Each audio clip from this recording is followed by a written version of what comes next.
Pois bem, vamos lá, meus queridos. Beleza, beleza? Com vocês o professor Paulo Zucoloto. Vamos para mais uma aulinha de geografia. Essa é a nossa aula de número 9. Vamos falar hoje de blocos econômicos. Então, só relembrando, puxando o contexto da nossa última aula, a chamada nova ordem mundial, nós temos que entender que agora, num contexto de mundo capitalista, uma realidade que é vivenciada pelos países, dentro de uma dinâmica competitiva, é a questão da formação dos blocos econômicos. Então, só relembrando, nós tivemos ali a questão, da queda do Muro de Berlim. A queda do Muro de Berlim ela foi primordial, para poder, entre aspas, marcar, essa transição que nós temos aí de velha para nova ordem mundial. E aí agora o mundo, dentro de um contexto capitalista, ele vai se reestruturar. E nessa reestruturação, aqueles países com uma economia, vamos dizer assim, não tão desenvolvida, começam a juntar, suas forças, para poder tentar competir de forma igual com outros países. Então, assim sendo, quando nós falamos da questão da formação dos blocos econômicos, nós temos teoricamente uma etapa que se segue, ou seja, os países eles não formam um bloco da noite para o dia, é algo que vai acontecendo em cima de negociações, e essas negociações elas são gradativas, ou seja, os blocos econômicos eles têm acordos econômicos que são gradativos. Por exemplo, começam como uma área de livre comércio, onde uma área de livre comércio ou zona de livre comércio tem suas características. Depois vai para a união aduaneira, depois um mercado comum e depois uma união econômica e monetária. E aí, só relembrando, cada fase dessa, teoricamente, ela vai avançando. Por quê? Porque a confiança, a confiabilidade econômica, política e social entre essas nações vai aumentando. Então, por exemplo, quando nós falamos de uma zona de livre comércio ou uma área de livre comércio, qual é o objetivo dele? Buscar a liberação gradual, de mercadorias e capitais dentro do bloco, ou seja, aonde essas mercadorias elas vão circular. Vai circular mercadorias, bens e capitais. E aí o que vai acontecer? Esses países ainda vão manter, por exemplo, as suas alíquotas, as suas taxas de importação e exportação ainda diferenciadas. E essa diferenciação às vezes gera uma certa desigualdade. Então, é quando, de forma lenta e gradual, a partir do momento em que a confiança aumenta, essas tarifas elas vão começar a ser equilibradas. E aí, quando ocorre o equilíbrio dessas tarifas, aí você tem a formação de uma união aduaneira. Aduana quer dizer a questão, de alfândega, ou seja, as taxas de importação e exportação. Quando você tem uma união aduaneira, você une, importação e exportação, ou seja, o que um país paga para exportar e importar é que o outro paga. E aí, nessa relação, ninguém sai ganhando. Ninguém sai ganhando e ninguém sai perdendo. Vai acontecer o quê? Todos eles vão ter aí um equilíbrio, de uma negociação. E aí o que acontece também numa união aduaneira? Eles começam a liberar, além da circulação de bens, capitais, eles começam a liberar também a questão, dos serviços, ou seja, numa união aduaneira, uma pessoa pode sair de uma nação para outra para trabalhar. Um exemplo, aqui no Brasil, nós podemos sair daqui do Brasil e trabalhar no Paraguai, na Argentina, no Uruguai. Por quê? Porque estamos inseridos em uma união aduaneira. Já quando essa união aduaneira ela evolui, aí nós temos a figura de um mercado comum, onde, nesse mercado comum, você já vai ter tarifas igualitárias, você já vai ter circulação, de pessoas, e de serviços, e com um diferencial. Esse mercado comum agora, ele vai ter como característica uma constituição, ou seja, a formação de leis ambientais, econômicas, trabalhistas, estudantis. Um exemplo, em um mercado comum, numa situação hipotética. Nós tivemos um caso, há muito tempo atrás, de estudantes, que se formaram em odontologia no Brasil e queriam trabalhar com a odontologia em Portugal. Não pode, por quê? Porque não existe uma lei estudantil que regulamenta, no caso aí, a profissão, nesses países. Então, quando você tem um mercado comum, automaticamente essas leis estudantis lhe abrem essa premissa de você, entre aspas, ter uma determinada formação e você trabalhar com essa formação, nos países que compõem esse mercado comum. Então, esse vai ser o grande diferencial que o mercado comum vai apresentar. E aí, quando esse mercado comum ele evolui, aí ele se transforma no que nós chamamos de uma união econômica e monetária. Aí, ou seja, todas as características de uma área de livre comércio, de uma união aduaneira, de um mercado comum, essas características vão estar todas elas nesse grupo, porém com um diferencial, a adoção de uma moeda única. E aí, a adoção de uma moeda única pelo bloco, você vai ter, teoricamente, o estágio final de formação dos blocos econômicos. Então, se nós pegarmos, o único bloco que, na atualidade, apresenta essas características é a União Europeia. Então, quando nós falamos da União Europeia, a União Europeia se enquadra dentro de um contexto de união econômica e monetária. Mas esse bloco, hoje sólido, chamado União Europeia, né, ele começou lá em 1944, né, com a questão da estruturação do Benelux, Bélgica, Holanda e Luxemburgo, formando uma área de livre comércio. E aí depois entra a Alemanha Ocidental, Itália, França, né, onde você vai ter aí a questão, né, de a formação de a chamada SECA, né, que é a Comunidade Europeia do Carvão e do Aço, aonde ali esses países, Bélgica, Holanda, Luxemburgo, Itália, França, né, e Alemanha Ocidental, eles vão formar uma união aduaneira. E aí o que vai acontecer? Outros países, vislumbrando esse crescimento, vendo essa inter-relação entre esses países, começam a aderir. E aí é quando, né, eles lançam mão do Tratado de Roma e aí eles instituem, né, a formação do chamado Mercado Comum Europeu. E aí o Mercado Comum Europeu agora entra a figura aí de países como a Irlanda, a Dinamarca, Grécia, Espanha, Portugal, e aí forma, né, uma estrutura econômica, né, de grande influência à época, chamada de Europa dos 12.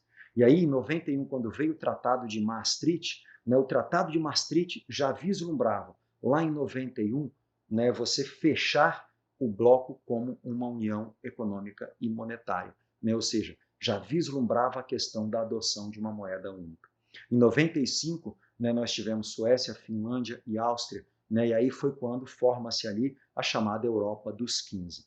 E aí, para nós finalizarmos, né, em 2004, literalmente, né, falando aí das últimas, né, dos últimos ingressos, né, que se teve ao bloco da União Europeia, né, nós tivemos Malta, Chipre, né, nós tivemos países do antigo bloco socialista, Polônia, Hungria, a República Tcheca, a Eslováquia, né, Estônia, Letônia e Lituânia, em 2007 a Bulgária, a Romênia, e aí foi quando o bloco efetivamente passou a ser chamado de Europa dos 27. E aí, né, vamos lembrar que a adoção do euro deu-se, né, de 99 para 2000, e eu lembro até hoje que quando o euro fora lançado, fora extremamente ousado, pois foi uma moeda que já foi lançada com força e superioridade ao dólar.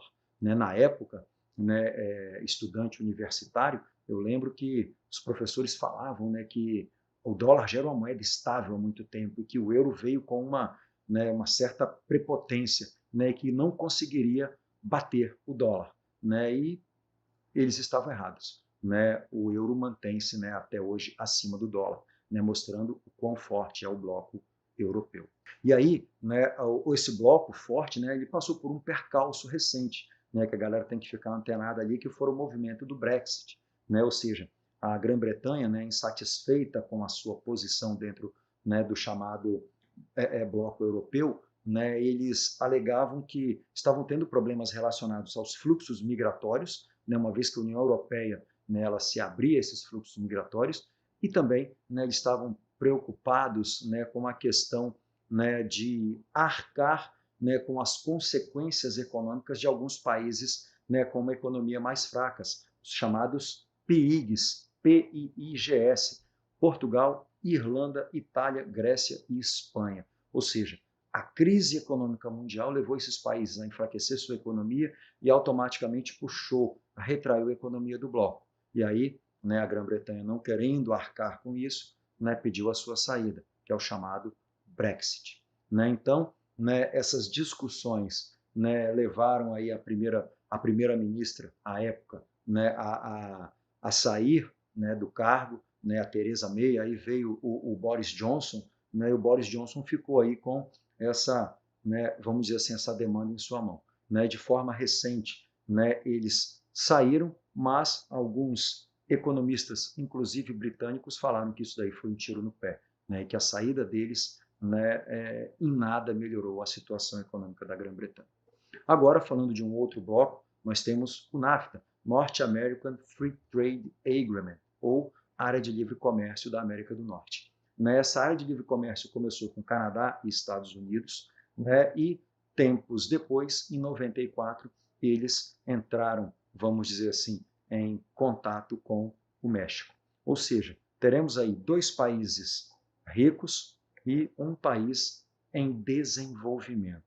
Com isso, dentro de uma estrutura de área de livre comércio, todas as transações, todas as relações dentro do país, literalmente falando, o bolo, a porção pertencente ao Canadá e aos Estados Unidos vai ser infinitamente maior do que a do México. Mas o México se encontra nessa condição, pois, assim, ao relacionar-se economicamente, ele pode trazer, mesmo que de forma lenta e gradual, desenvolvimento tecnológico para o seu país. E aí, a questão do NAFTA, ele teve um novo acordo ali. Atualmente, o NAFTA ele passou por uma transição e agora ele é chamado agora de USMCA, ou seja, é um novo acordo feito entre Canadá, Estados Unidos e o México, US, United States, M, México, CA, Canadá, onde esse acordo ele é de julho de 2020, onde eles passaram por uma reestruturação em todos os acordos que antes haviam sido assinados com o próprio NAFTA, inclusive trazendo também alguns benefícios maiores para o México. Então, esse novo tratado, dessa nova configuração do antigo NAFTA, coloca, por exemplo, em evidência o México, trazendo algumas melhorias para o país, e apara aí algumas arestas que se tem quanto à questão da industrialização norte-americana e a industrialização canadense, principalmente relacionada à questão do mercado lácteo que o Canadá tem. Só relembrando que o Canadá, pelo fato de ter aí uma produtividade representativa, incomoda em partes o chamado Milk Belt, que é o cinturão de produção láctea norte-americana. Falando agora de um outro bloco, agora dentro também de um contexto americano, temos o Mercosul, o Mercado Comum do Sul, criado em 90, com 9 países, onde esses países tinham ali um objetivo de estruturar um mercado comum. Iniciaram como uma área de livre comércio, estruturaram uma união aduaneira, só que o Mercosul ainda não se tornou um mercado comum. Por quê? Porque algumas disparidades, principalmente políticas, levaram esses países a não efetivar uma Constituição. E aí, não efetivando uma Constituição, teoricamente, eles não são um mercado comum. O nome é Mercosul, Mercado Comum do Sul, mas não chegaram ao mercado comum. Se encontram ainda na condição de uma união aduaneira. E aí veio a Unasul, que era uma nova proposta criada em 2005, trazendo aí Brasil, Argentina, Paraguai, Bolívia, Colômbia, Equador, Peru, Chile, Guiana, Suriname, Venezuela, e aí essa Unasul, à época aí muito enfatizada, principalmente por governos, vamos dizer assim, de uma orientação mais de esquerda, como o venezuelano, e eles enfatizavam essa estruturação, essa união, esse novo bloco. Mas o que acontece? A Unasul ela acabou, inclusive, perdendo ao longo do tempo as suas forças. E aí, com isso, acabou sendo deixado de lado aí esse projeto. Onde um desses projetos incomodava demais, principalmente a grande potência econômica norte-americana, pois era o projeto de uma ferrovia que ligava o Atlântico ao Pacífico, e seria financiada por empresas chinesas. E essa interferência chinesa dentro de território americano incomoda os Estados Unidos e automaticamente eles conseguem, dentro da geopolítica, mexer as suas peças aí para poder enfraquecer o projeto da Unasul. Nós temos um bloco asiático, que é o ASEAN, criado em 67, onde ali eles tinham o objetivo de criar uma união aduaneira, mas se encontram ainda na condição de uma área de livre comércio. E aí a gente tem que entender que esse bloco, o chamado Nações do Sudeste Asiático, nós vamos ter aí como características todas as nações que estão no entorno do chamado, do nosso querido Oceano Pacífico, e que estes países são capitaneados por grandes potências, Estados Unidos, Japão, China, né, onde essas grandes potências pegam essas nações, vamos dizer assim, de menor poder econômico, criam uma área de livre comércio, né, com a ideia de futuramente se ter aí uma união aduaneira, mas nunca serão. Por quê? Porque se tiver uma união aduaneira, vai ter a circulação de pessoas e serviços. E os Estados Unidos não vão querer imigrante, o Japão não vai querer imigrante, a China não vai querer imigrante. Então, eles ficam perpetuando nessa área de livre comércio, né, e se aproveitando, né, dessas nações, né, instalando ali suas multinacionais, mão de obra barata, matéria-prima barata, fontes energéticas baratas, pouca fiscalização ambiental, pouca fiscalização trabalhista e tudo mais. E aí, com isso, né, esse bloco ele tem uma força econômica representativa. Temos a Comunidade dos Estados Independentes. A Comunidade dos Estados Independentes ela surgiu dentro de um contexto, né, de fim do bloco socialista. A Rússia, sagazmente percebendo que precisava se reestruturar agora num contexto capitalista, arrebanhou todas as nações que antes faziam parte da URSS e trouxe para junto de si na formação de um bloco econômico, uma área de livre comércio chamada Comunidade dos Estados Independentes, né, onde você vai ter aí, né, 15, né, das ex-repúblicas soviéticas fazendo parte ali. Né? E a Rússia ela foi esperta quanto a isso, por quê? Porque na própria fragmentação da URSS, uma nação ficou com a questão da exploração petrolífera, a outra com a questão da exploração do ferro, a outra ficou com bases aéreas, a outra ficou com uma base de lançamento de foguetes. Então, arrebanhando essas nações em um bloco, automaticamente eles vão estar arrebanhando ali esse poder de influência sobre esses recursos antes pertencentes à União Soviética. Bom, já na comunidade andina, né, que foi um bloco criado em 69 pelo Acordo de Cartagena, nós temos que lembrar que esses países, né, a maioria deles dentro da chamada América Andina, quando nós falamos do continente americano, ele se divide em América Andina e América Latina. Né, os países do continente americano inseridos dentro da Cordilheira dos Andes e os países do continente americano inseridos na bacia do Rio da Prata. Né, estes países, né, se organizaram, né, como Colômbia, Bolívia, Venezuela, Equador, Peru, né, para poder, entre aspas, trazer para si, né, arrebanhar, né, algumas dessas benesses, né, desse mundo dentro de um contexto de nova ordem mundial, né, mas estruturados em uma área de livre comércio, sempre.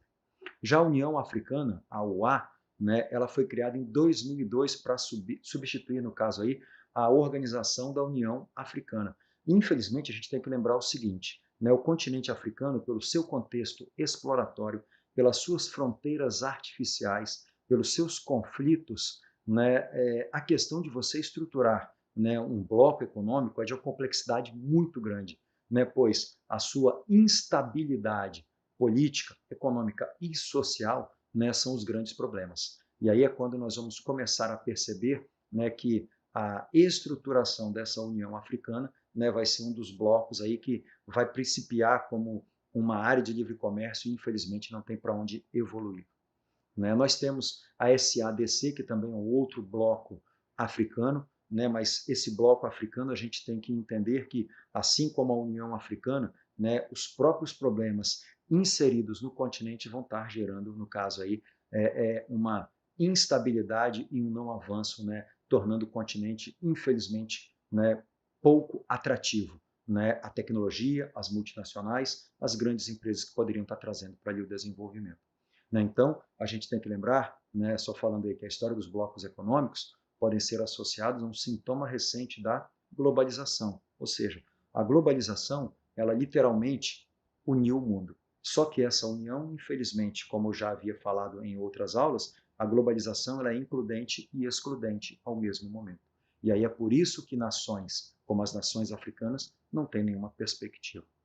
E aí, né, só para fechar a ideiazinha de blocos econômicos, né, quando os países se instituem em blocos econômicos, eles estão deixando de lado ali, né, vamos dizer assim, às vezes até mesmo um pouco da sua cultura, né, um pouco da sua, vamos dizer assim, das suas características econômicas, políticas e sociais. Por quê? Porque eles precisam crescer em conjunto, né, e automaticamente, né, a questão das ideologias, elas ficam um pouco à parte. É só a gente lembrar, por exemplo, no continente asiático, como que nós temos aí nações como o Japão, como a China, que automaticamente, literalmente, dão as cartas na economia, mas que em tese, não se influenciam num contexto globalizado e perpetuam ainda, em partes, né, a sua cultura.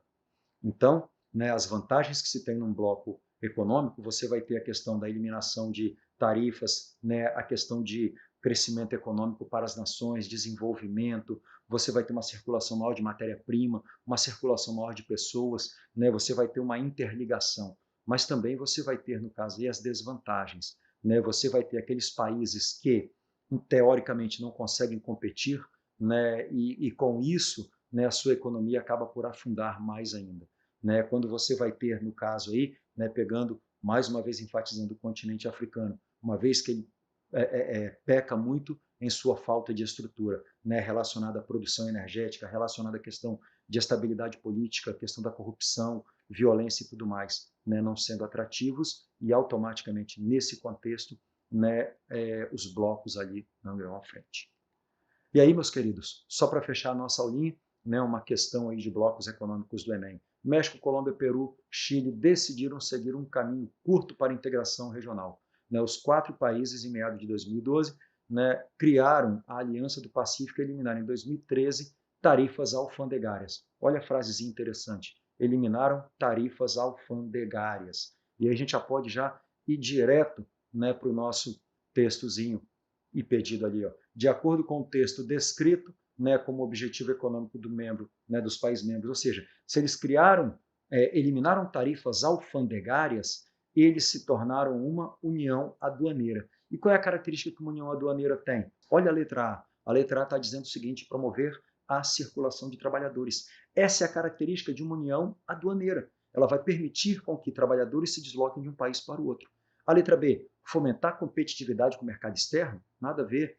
Restringir investimento multinacional? Pior ainda. Subsidiar setor agrícola? Não, bloco econômico é para desenvolver a economia, principalmente a indústria. Olha a letra E, reduzir a fiscalização alfandegária para incentivar o consumo. Não, meus lindos, quando a gente tem, no caso aí, a questão de uma união aduaneira, nós temos a questão da circulação de pessoas e serviços. Galera, essa foi a aula de Geografia do professor Paulo, beleza? Fiquem com Deus e até o nosso próximo encontro. Um abraço, meus amigos.